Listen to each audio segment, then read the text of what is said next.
ইসলামী ছাত্র শিবিরের সাবেক কেন্দ্রীয় মিডিয়া সম্পাদক, জগন্নাথ বিশ্ববিদ্যালয়ের সাবেক সভাপতি, 11 দলীয় জোটের কেন্দ্রীয় লিয়াজু কমিটির অন্যতম সদস্য, বাংলাদেশ ডেভেলপমেন্ট পার্টির সংগ্রামী অর্থ সম্পাদক, শেরপুরের কৃতি সন্তান জননেতা রিয়াদ হোসেন।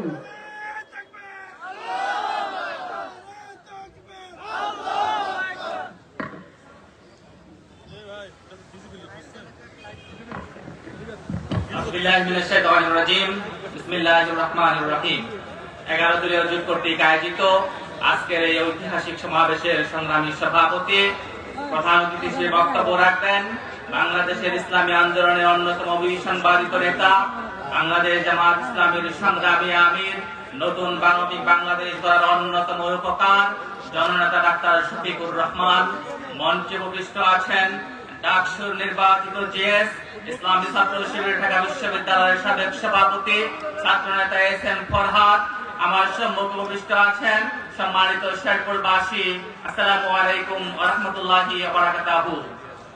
বাংলাদেশ ডেভেলপমেন্ট পার্টির পক্ষ থেকে আপনাদেরকে অভিবাদন জানাতে চাই, শুভেচ্ছা জানাতে চাই, অভিনন্দন জানাতে চাই।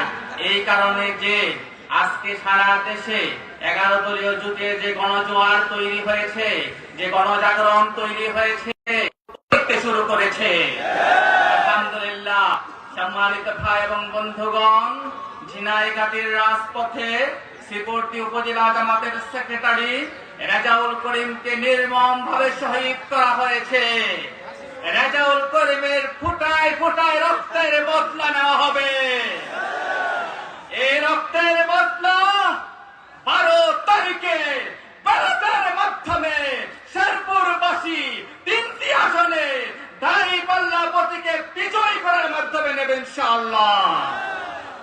সম্মানিত তারেক রহমান, আপনাকে বিনয়ের সাথে স্মরণ করিয়ে দিতে চাই, আপনি দেশে আসে যে ইন্ডিয়ার সাথে সখ্যতা গড়লেন, আপনি যে প্রথম আলোকনদের সাথে সখ্যতা গড়লেন, অতীতে এরাই আপনাকে খাম্বাটার এক বানিয়েছিল, এরাই আপনাকে হাওয়া ভবনে চাঁদাবাজের বড় একমাত্র বানিয়েছিল।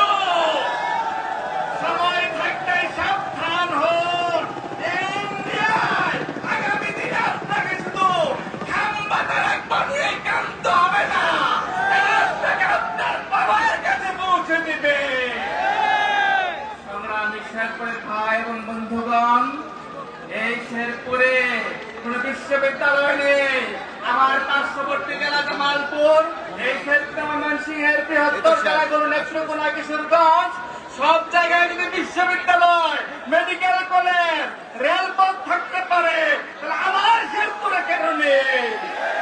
আমার শেরপুর জেলাকে ওরা 4র্থ শ্রেণীর গোলাম বানিয়ে রাখতে চায়। আমার শেরপুর জেলাকে ওরা আমাদের 4র্থ শ্রেণীর গোলাম বানিয়ে রাখতে চায়। এখন পরিবর্তনের সময় এসেছে, এই পরিবর্তন হবে। নাঙ্গল ধানের শীষ নৌকা দেখেছে বারে বার, আর এবার হবে দাঁড়িপাল্লা। সংগ্রামী ভাই এবং বন্ধুগণ, শেষ কথাটি বলতে চাই এভাবে, এখানে হিন্দু সম্প্রদায়ের ভাইদের উদ্দেশ্যে বলতে চাই, আপনারা কার কাছে নিরাপদ আপনারা কিন্তু জানেন। গত 17 বছর নয়, শুধু স্বাধীনতার পর থেকে কেউ প্রমাণ করতে পারবে না, জামাতের নেতা তো দূরের কথা, কোন কর্মীর বিরুদ্ধে আপনারা কোন অভিযোগ প্রমাণ করতে পারবেন না। সম্মানিত ভাই এবং বন্ধুগণ, যে বিএনপির জন্ম হয়েছিল হাবুডের মাধ্যমে, সেই বিএনপি এখন নায়ের ক্যাম্পেইন করে। আমরা বলতে চাই, না ভোটের মধ্য দিয়ে তোমাদের কবর রচিত হবে। সম্মানিত ভাই এবং বন্ধুগণ, আপনাদের সাথে বিনয়ের সামনে বলতে চাই, আপনাদেরকে বিনয়ের সাথে বলতে চাই, এই শেরপুর জেলায় প্রার্থী হয়েছেন সদর আসনে ইসলাম ছাত্র শিবিরের সাবেক কেন্দ্রীয় সভাপতি, যার হৃদয়ে কুরআন গ্রন্থিত রয়েছে। হাফেজে কুরআন, শেরপুর 2-এর প্রার্থী, ইসলামী ছাত্র শিবিরের সাবেক কেন্দ্রীয় নেতা, তরুণ উদীয়মান ছাত্র নেতা গোলাম কিবরিয়া, শেরপুর 3 আসনে বাংলাদেশ জামাত ইসলামীর সংগ্রামী জেলা সেক্রেটারি জননেতা জনাব নুরুজ্জামান বাদলকে বিজয়ী করার মধ্য দিয়ে শহীদ কামরুজ্জামানের রক্তের বদলা নেওয়া হবে। দাঁড়িপাল্লা মোদীকে বিজয়ী করে প্রমাণ করা হবে এদেশে আর পরিবারতন্ত্রের রাজনীতি চলবে না। প্রমাণ করা হবে চাঁদাবাজ দখলবাজদের স্থান আর শেরপুরে নেই।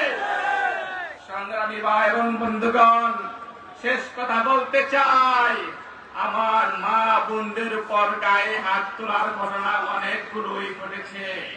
আমরা শেষবারের মতো সতর্ক করে বলছি, আর কোথাও যদি মা বোনের গায়ে হাত তোলা হয়